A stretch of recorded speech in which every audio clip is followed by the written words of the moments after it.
Hello there, dear friends, and welcome once again to the Relaxed Fantasy Review. Today, we're going to be talking about Pack Magic. Or are we? Pack Magic is the Warlock's version of spellcasting. Pack Magic gives you just a couple spell slots per short rest, but they come back on a short rest instead of a long rest like every other spellcaster, so that's why Warlocks are so special. They also automatically upcast as you get stronger and stronger, but they cap out at 5th level. So how do Warlocks get their higher level spell slots? Today we're going to be talking about 6th level spells that the Warlocks can cast. And they don't use their spell slots for this. They can't use their spell slots for anything other than 5th level. But they get a special power, the Mystic Arcanum. The Mystic Arcanum is a class feature that simply states you choose a 6th level spell, and at higher levels, 7th, 8th, and 9th. And you get to cast it once per long rest. It's not a spell slot, it's not an ability, it's just an ability. The ability Mystic Arcanum. So it's once a day, like any other main caster would be. And you can't use the Mystic Arcanum to upcast their lower level spells. So this is very specific. When a Warlock chooses their 6th level Mystic Arcanum, they are saying, this spell, this one singular 6th level spell, is key to me. And I will never use this power to cast anything other than that. But what spell to choose? When you've only got one to pick, you better make it an important one.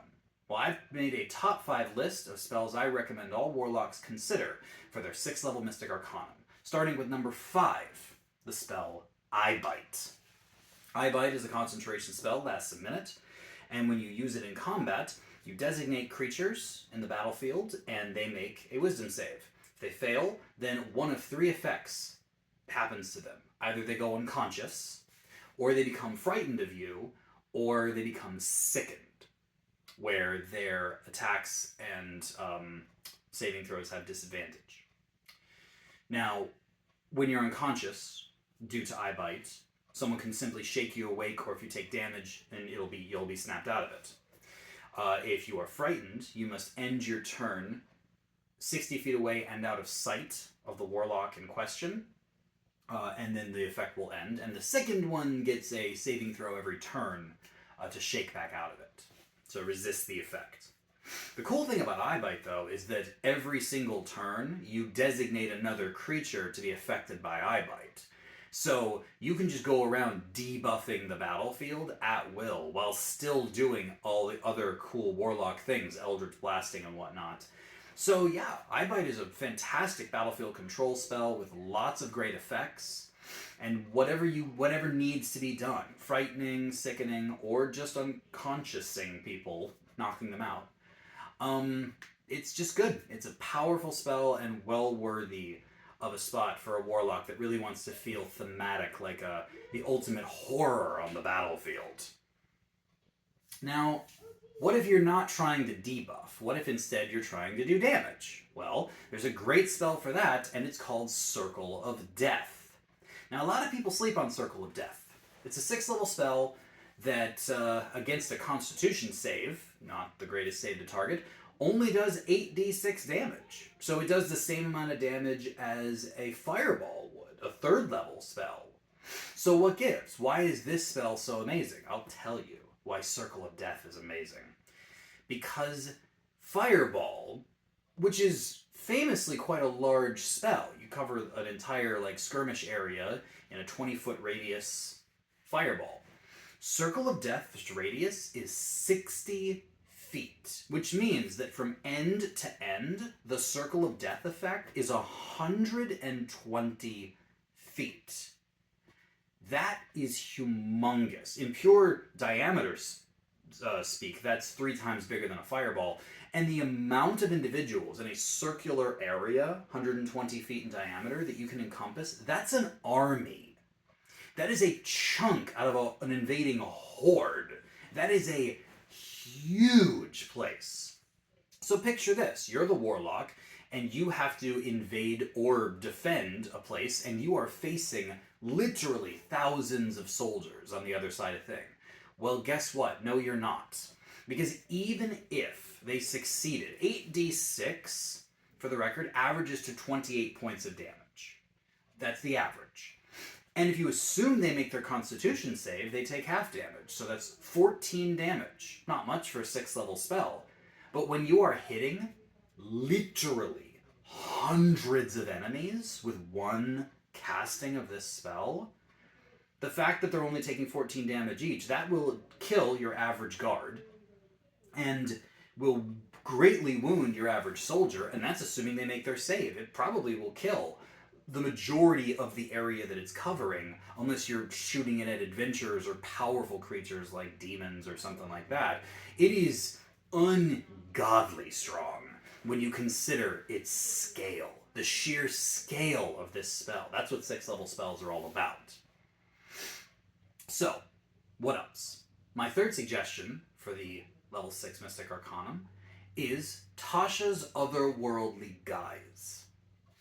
We're all familiar with the Hexblade Warlock. The Hexblade is one of the most famous subclasses in all of D&D because as a Warlock, they get to use their Charisma, their spellcasting modifier, to attack with their weapon and deal the damage with that weapon. So they don't have to invest in their strength or their dexterity very much. They simply have to pump everything into their Charisma.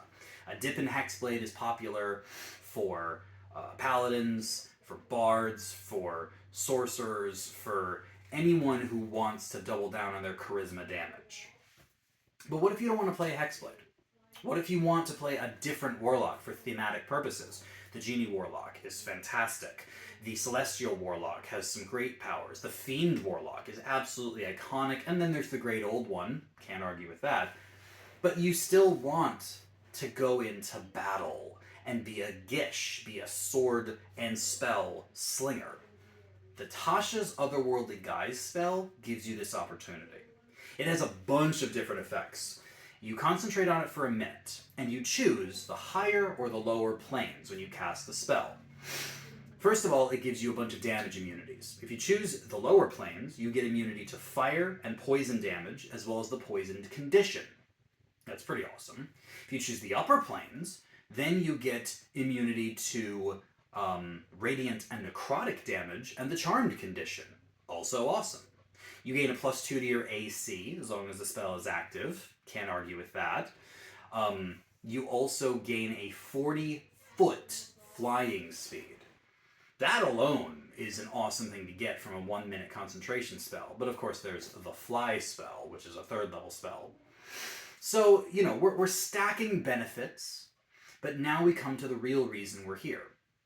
You can use your spellcasting modifier as your weapon, dealing your weapon damage and attack bonus. So when you attack with a weapon, you can use your Charisma, which again, a Hexblade could do, but if you're not a Hexblade, you can still do it with this spell. You grab your trusty sword, and it can be any sword, by the way. No need to go Pact of the Blade and all that fun stuff. You can use any weapon you want and use your Charisma to deal damage. You also deal magical damage with these weapon attacks, and you automatically get the extra attack feature, something that Warlocks do not typically get. So now you are flying, extra AC, immune to damage, immune to conditions, magic attacking with Charisma, extra attacking. That is a lot of powers to pump into one 6th level spell. That's why it's worth your Mystic Arcanum. If you're a Hexblade, I say just grab the fly spell and be happy. But if you're not a Hexblade Warlock, this is a phenomenal spell to turn you into a Gish, the spell and sword slinging character. It's wonderful, and I love this spell. Now, for number 2, we come to one of the most unique spells in all of D&D, I think. Soul Cage. Soul Cage is a reaction spell. You cast it when a creature nearby dies. It's not a hard spell to comprehend. You see someone die, you use your reaction and your Mystic Arcanum, in this case, to grab their soul. You have to have a 100 gold piece worth silver cage on your person, and the soul gets shoved into the cage, and it's yours now. 8 hours concentration free.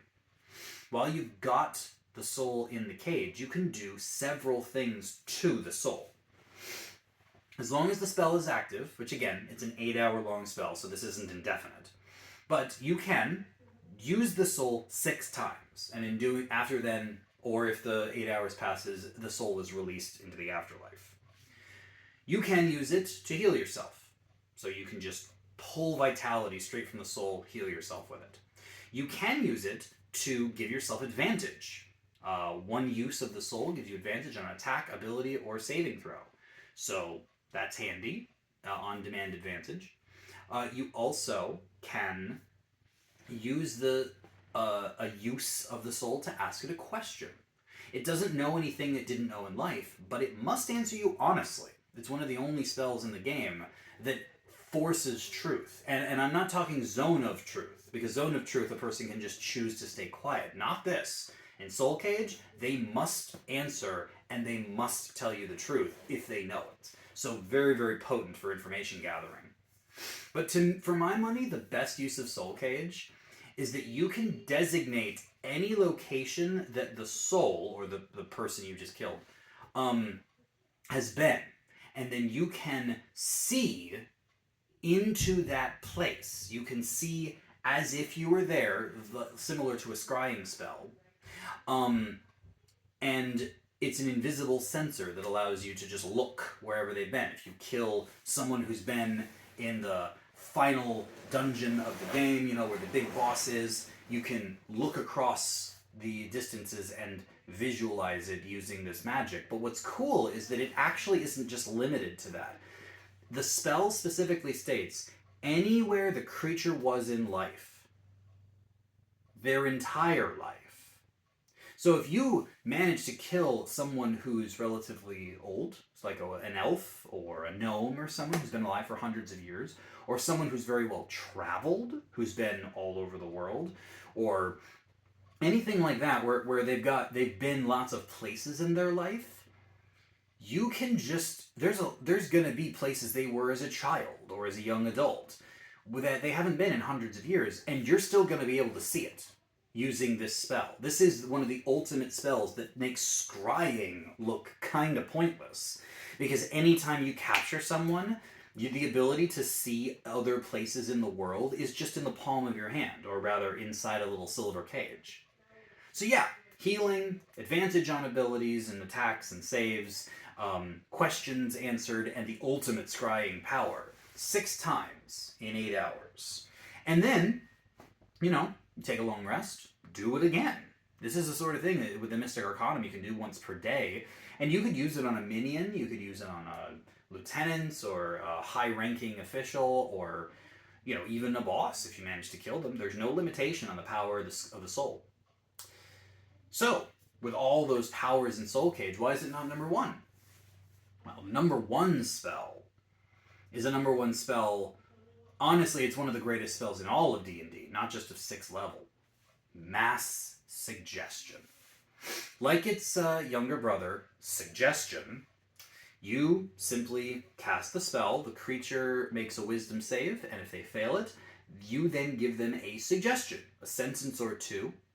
And as long as the suggestion is not directly harmful, and we're talking like stab yourself, throw yourself off a cliff, suicidal level things, the creature will do it. And the original suggestion spell was a concentration spell, and it would last for a single person, but the mass suggestion spell takes it to a whole nother level. It lasts for 24 hours and targets 12 creatures. 12 creatures is an entire encounter. Literally, a bunch of enemies will make a wisdom save, and most of them will probably fail, unless it's a boss creature or something. And then you can just tell them to go home, or start sitting down and counting grains of sand, or go and etch their name into every tree within a 10-mile radius. Like, as long as it isn't suicidal, they will do what you said. It is straight up suggestion-style mind control. And 24 hours concentration free. But it's not just ending combat. You can take this so much further. You get in front of the city council or the governing body of the country. You manage to score an audience with them. Mass suggestion, the whole council. Now, you can tell them to write up and sign something into law. And because it's suggestion, this isn't mind control that they can then later pin on you. They believe they came up with this idea. They are passionate about it for those 24 hours and will see it done. After the fact, they might scratch their heads and go, what the heck was I thinking? But they will not blame you. It's not how that spell works. Mass suggestion can end combat. It can change the face of your party's organization, and it can literally rule the world. At least for 24 hours.